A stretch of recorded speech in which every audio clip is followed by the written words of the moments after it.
computer.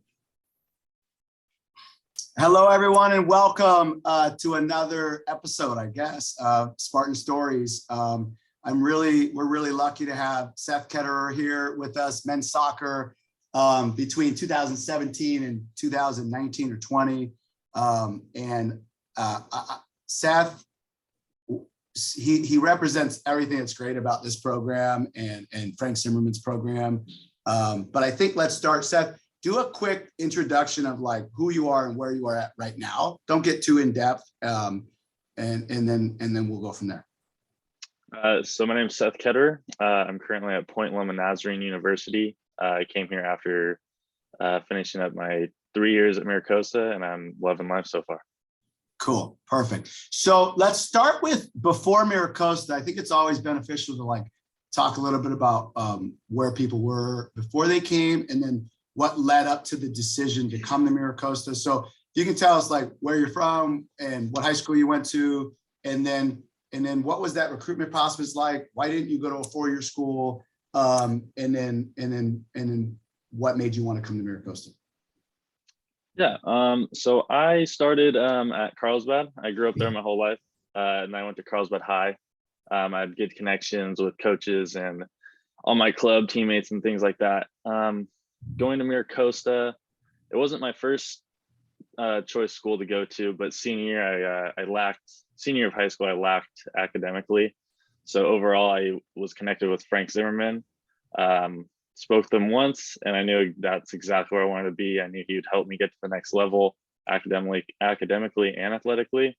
So after talking with him and meeting some of the faculty at MiraCosta, I knew it was somewhere that I wanted to be, somewhere that I knew I could grow as a person, mature, and overall get to where I wanted to be, which is where I've gotten to. Perfect. So that's great. And so when you got here, and that's interesting, I didn't know that academically that was the reason that held you back from other opportunities.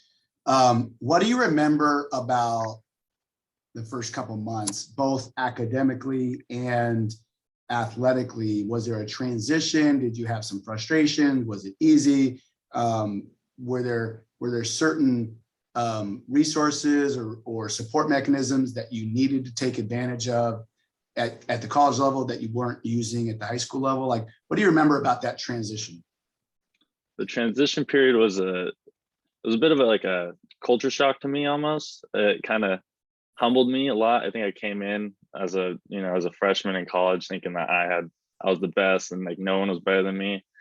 And Frank humbled me quite a bit through that experience. And then academically off the field, I was struggling at first, and I knew I needed to start doing stuff. I wanted to, get to the next level and play at a four-year school, which was always a dream of mine. So I took advantage of all the services that they had at MiraCosta, like the tutoring services. I remember speaking with Shannon a lot during that time. She was a big help, like getting all my stuff sorted. And then I think a couple years into it, they brought in a counselor that was just for athletes. And that was a huge plus. And it helped us out a lot to be able to pick our classes well, and like what's going to make us successful in the future.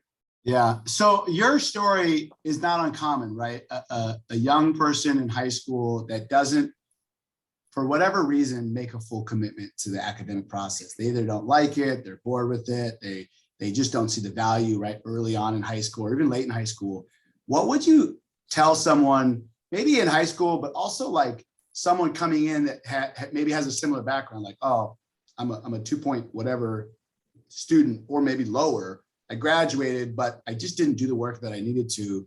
Based on what you've learned over the last 4 or 5 years, like because I could never figure out those words, like as a coach or an athletic director, to get through sometimes. But I think you're so close to it still.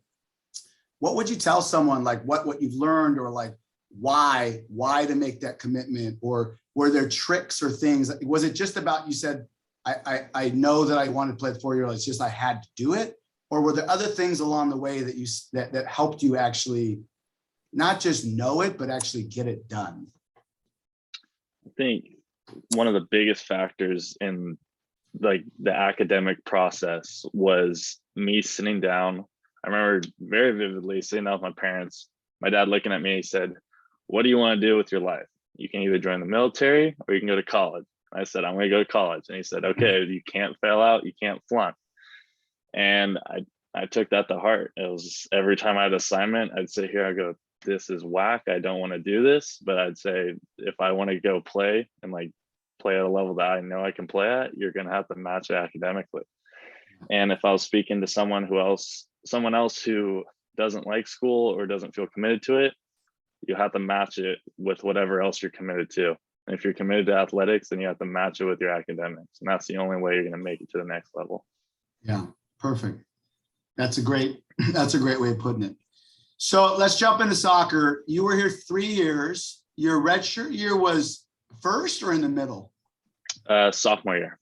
Okay, so you played one, redshirted, and then played your third. So let's start with the redshirt year, because I think that's a great topic. I think a lot of people look at it the wrong way and don't really understand the value of what that extra year of development can be, both academically or physically. So for you, what purpose did that serve? The redshirt year was huge for me. I took it because I had a torn ACL and I was finishing up my rehabilitation for that. Over the past few years with the pandemic and everything, it basically gave me 2 extra years to finish my schooling and education and keep playing. So now I'm 23 now and I still have another year of eligibility, and it's fantastic. It worked out perfectly. And for example, there's other guys, I don't know if it applies anymore, but there's guys that are coming back for grad school for their 5th year that they're getting a scholarship for their grad school and they're still playing. So, I mean, if you take a redshirt year, your freshman year, instead of wasting a whole year on 1 or 2 games, you can take the whole season out and save that year for grad school or whatever you want to do. Save it for another semester, take your time in school. That's what I'm doing. It's been a great overall experience. Yeah, it's great advice. Spreading it out and not compacting it. 4 years, I couldn't imagine. I didn't do mine in 4 years. I know people do, and the people that do, good for you. That's amazing. But some people, everyone's got a different timeline, so it does serve that purpose. Okay, so you played 3. What I know you as is the best goalkeeper to ever play for MiraCosta College. That's how. And I wasn't around back in the 80s. But I think I don't want to put words into Coach Zimmerman's mouth, but I know that he just thought so highly of you. You were all conference, you were goalkeeper of the year, you were probably player of the week a couple times. You had all the accolades. What do you think goes in? Because your position is unique, right? If you talk about most soccer, it's like most soccer is field players. And so your position is so important. What goes into being a successful goalkeeper, like at any level? Like, what do you think makes you have success opposed to someone that doesn't? Like, and I think maybe it's physical things or certain, because I think that we've always had very strong goalkeeper training, but I also think you came with really great, probably natural abilities and confidence and all that. But what do you think? It's a great question. I think obviously you got to have technique as any other soccer player, but I think the standout for goalkeepers at the next level, if you want to get there, is your leadership ability. I'm not going to sit here and say I'm the best leader there is, but there is a time where you have to figure out where your leadership style is or where you can apply it. And I think where I learned at MiraCosta was when I was a freshman. I was kind of thrown into a team where I think we had guys that were 26, 24 years old, and I was just an 18-year-old. And it's intimidating, but you got to be able to wrap your mind around the idea that you are here for a reason and that you need to lead from the back, because you see everything as a goalkeeper.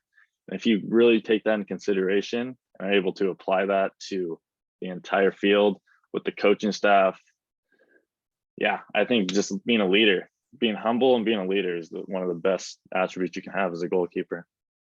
I love that. So I'm curious what the answer to this question is. Did coaches do intentional leadership work with you, or do you think this was all byproduct of just them saying, like, you got to talk more in the back and then just throwing you into soccer situations? Or was there actual like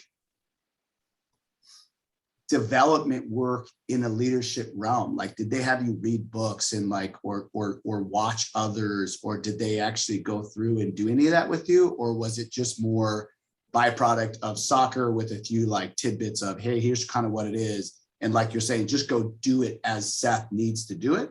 Or do you think your coaches, I mean, even Point Loma or before high school or club, was there anything that they did to teach you leadership specifically? Before coming to MiraCosta, I had coaches, even teachers, mentors that would send me videos of, inspirational speakers. They would say like, since you're the captain, you need to be able to speak to your teammates before a game and like get them hyped up or calm in certain situations. I remember the Redshirt Year at MiraCosta was one of the biggest in my leadership growth was with Frank, actually, because I was driving with him before a Palomar game and I wasn't playing. It was just me and him in the truck. And I remember him just talking to me the whole time. He's like, that year's going to be your year. Like, if you want it, you have to go get it. And he gave me all these tips, showed me videos of TED Talks and things like that. And he helped me a lot to get to where I am today. And at Point Loma, there was a time where they would throw me in, like you said, and just say, talk more, be a better leader. And I think I was struggling to fit in, almost not fit in, but it's a big culture shock going from MiraCosta to Point Loma. You're playing with MiraCosta, you're playing with guys that didn't have everything growing up. In Point Loma, you got guys that had everything and beyond growing up. And it was intimidating just to see like that change. And I remember sitting down with my current coach and saying, hey, like, I don't know how to speak with these guys. Like, I know how to speak with these types of people, but I want to know how to talk with these types of people. And he sat me down. I watched more TED Talks. TED Talks have been a huge influence on me. Yeah, TED Talks. Yeah, they're huge. They're awesome. But he's like, watch these, like, learn everyone's lingo. And I think over the time, I've learned that each person needs to be led differently, and not everyone reacts to what you say the same way as someone else and this other person. Yeah, that's great. I want to come back to the TED Talks. That's good. I'd like to know if you have, I want to know if you have any favorites, but let me see if I can do this. Okay, so I'm going to share this. I think this is your sophomore year. And just what do you remember about this team, or who? I mean, you don't want to leave anyone out, but who did you really feel close with, and maybe like what I'm getting at is like some of the relationships and those things that you had at MiraCosta. But I would say this team probably is a decent example, right? Oh, absolutely. This picture brought back a lot of memories. Yeah, I'd say the two that pop out are Adrian and Chewy. That's number 0, number 30. yeah. We were like the three amigos that year. It was so fun. We had so many inside jokes I probably can't tell on this podcast style thing, but it's awesome experience. Manny was another one. We did a lot of after we were done at MiraCosta, we did a lot of recruiting processes together. We both actually came down to Point Loma and tried out together. Andrew Kalinsky, who actually played at Point Loma, then came back to MiraCosta. Yep. He was a big impact. And then number 22, Cooper Higgins. I grew up with him since I was probably 11 or 12. We've been through the whole time. And then there's a bunch of the Oceanside boys that came with Frank. We had Marley from Australia, Scott from, I think, college. He was near College of the Desert, but he came here instead. He was a great guy to hang out with. Yep. Great team to see. Cool. All right, I thought that was good. All right, let me see. I might have one or two more. This is Seth in action. You look young. I wonder if this is one of maybe your first year. That was my freshman year. Yeah, first year, huh? With the knee brace on. Yeah. Oh, that's right. Yeah, that was it. Yeah. Perfect. And let me see. I might have one more. It's always fun to do these pictures. I did this with a guy that played in the 90s, and I had his team picture, and it was really a fun thing. I mean, talking about decades ago. I don't know. This might have been your redshirt year, actually. That was my redshirt year. That's when I shaved my head for whatever reason. Perfect. All right. So back to it. You brought TED Talks. I love the topic of leadership. Do you have a couple that you could point to or you remember that you were like, oh, you would refer those to other athletes or maybe other soccer players, and or maybe just specific speakers? Or do you think there's just so many that, like, do you have any specific ones? I couldn't name what the speaker was called, but if I find it, I'll send it to you. Maybe you could put it with this video. But it was an example of pins, a tray, and a cup, and it was just put on a table, and it said, like, these people were given directions, and these people wasn't, and they just told them, like, put this on the wall. And the people that didn't get directions couldn't do it. They had no idea how to do it, even though it seemed simple. It was not simple for them. And the other group that were given directions clearly and authoritatively were able to do it within 5 minutes. And it was super easy for them. But then they did another test where they gave all the people that couldn't do it, they just put the pins into the box, and they were able to do it. For whatever reasons, the pins outside the box, they couldn't figure it out. But once they're giving like a little hint or a little tip, they're able to do it. So I took that one in. That one was actually given to us through a class here at Point Loma. And I don't know why that one stuck with me so much, but it's kind of like the simple hints and tips that you can give to someone. They can really change the way that they like view or take advantage of opportunities that they're given, like within an organization in the future, like business, or even on the soccer field or in any other sports. So the point of it, and I think that's interesting because, so do you feel like, and maybe every situation is different, are you sometimes just giving hints, but sometimes you are just giving authoritative instruction? I would imagine as a soccer player, in the moment, there's no hints, like you're saying exactly what you need, exactly how you need it. But that in other respects, maybe like as you develop relationships with other people on your team, you don't have to be as direct or straightforward, but you can lead someone into where you hope they're going. That's a good I'll have to look for that one. Okay, cool. I think it'd be good is if we got, maybe I'll get it. I bet you other people that we will talk to have looked at TED Talks. It'd be good to let them get some refreshers and like do like a forum. We could do a whole video on like people's favorite TED Talks, because there's too many to go see them all, but they're great, and they're only 10 to 15 minutes sometimes long, and so they're really quick and easy. All right, so MiraCosta, you played for Frank, and you talked to it a little bit about kind of like his strengths and like the way he impacted you. But for anyone that doesn't know Coach Zimmerman, like what would you say about him in general, about him as a coach, and about how he impacted you? Frank is a humble, prideful, loving gentleman. That's how I describe him in 3 words. But the way he interacts with any given individual is like nothing I've ever seen. I think a lot of the things I learned from him some of them were soccer related, but I think a lot of it was life stuff, because he has experienced so much in his lifetime, and just learning and seeing the way he interacts with people is just second to none. Because if he speaks to me or Cooper from Carlsbad, he's not going to talk to us the same way he talked to Manny or Fernando from Oceanside, the way that they grew up or the things that they've seen. And just, he always was able to build strong relationships with everyone he met on the soccer field, off the soccer field, and things like that. Yeah, perfect. Okay, so Point Loma, was that the only trip you took, or did you look at other schools when you were at MiraCosta and going through the recruiting process? I took my first choice was not Point Loma. It was SDSU.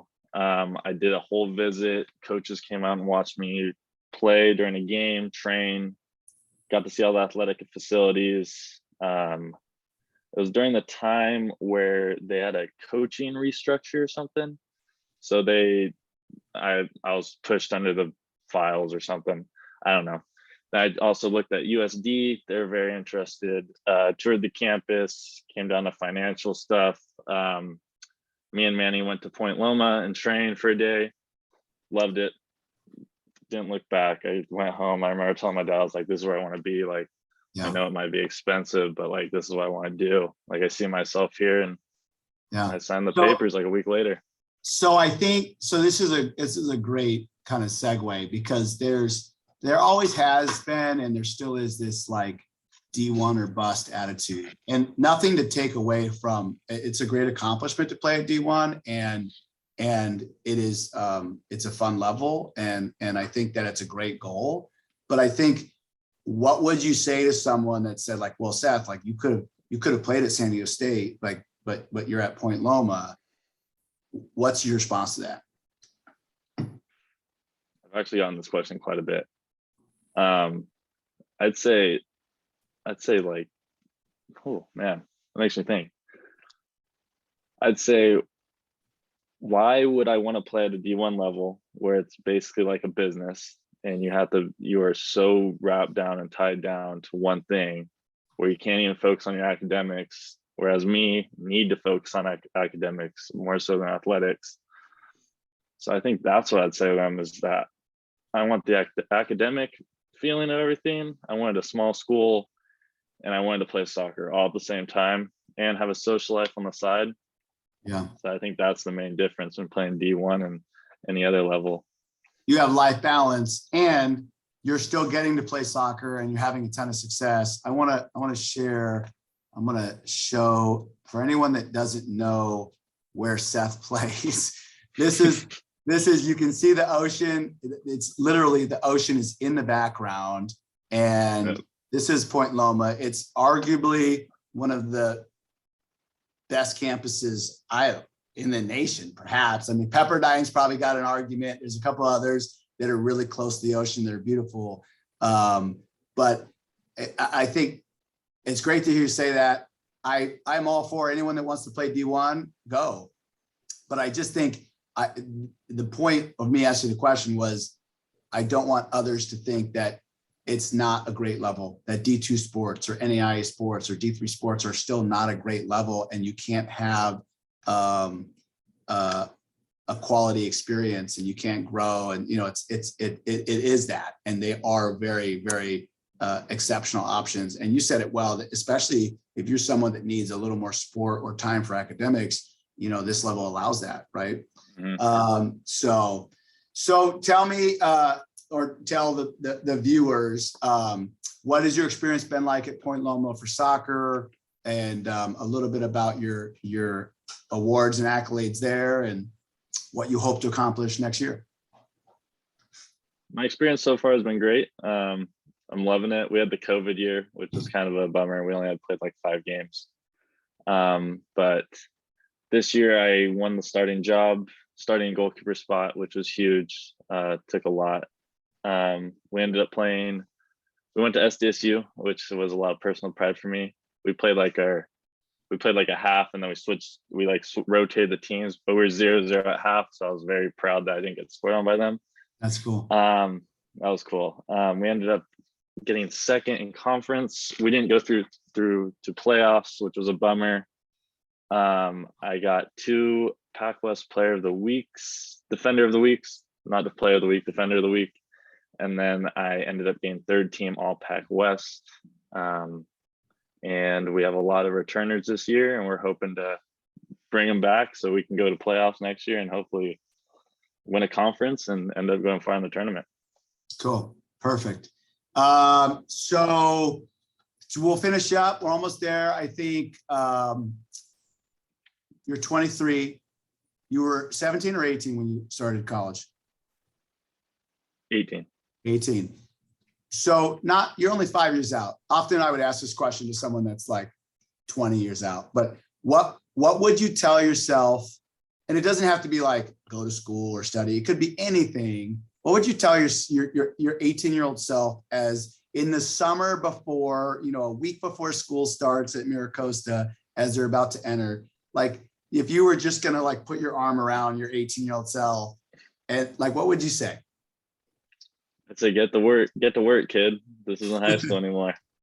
Focus academically and work hard with your sport. Build relationships, I think, is a huge one. That was one of my biggest goals at Point Loma, because there's more to life than just college afterwards, because you're done after 4 or 5 years or 6 years. Yeah. Building those relationships is one of the biggest key components that you can have coming out of college.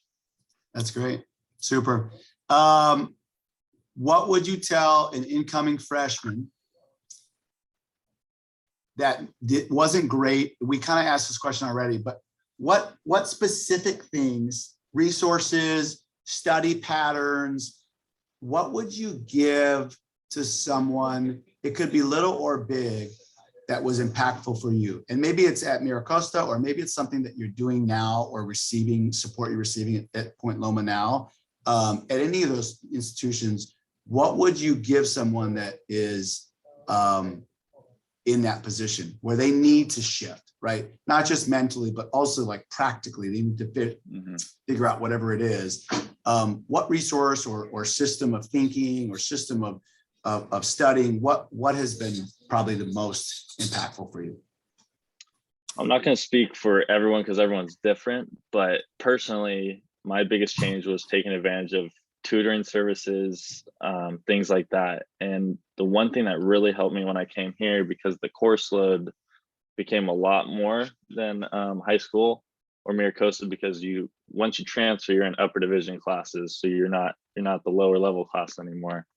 And I'd say making a routine, especially as an athlete, you're practicing 5 or 6 times a week with weights, so you don't have a lot of free time. So you have to be able to make that routine. I remember during season, we were on long bus rides, and even if you didn't want to do it, you'd have to, grind out the homework on the bus, maybe pay a little extra for more hotspot Wi-Fi on your phone, so you're able to, hook up your computer. Yeah. I think the biggest thing for me was building routines and habits and a schedule and being organized, and I love it. That's great. Organization. Okay. Last question. This is out of left field. What is the future title of your TED Talk? Future title of my TED Talk. Or topic of your TED Talk. How to lead and be an organized individual in education. I like it. Get that ready. Yeah, I'll work on that one. Because I want you to come give it to the MiraCosta student athletes. I think that'd be cool. All right, Seth, I appreciate your time. It's a great story. You are, without a doubt, one of the most successful men's soccer players that we've had in the last couple of decades, and you're a great young man. And we wish you nothing but luck. And I'm excited to get to share all of this wisdom with some of the fans and some of the recruits and all those people. Is there anything before we sign off? Well, thank you for having me. I really appreciate it. It was a lot of fun. Shout out Miss Shannon. She helped me get to where I am today, and really hope she's doing well. And hopefully I'll be back soon to see you guys. I love it. All right. Appreciate you.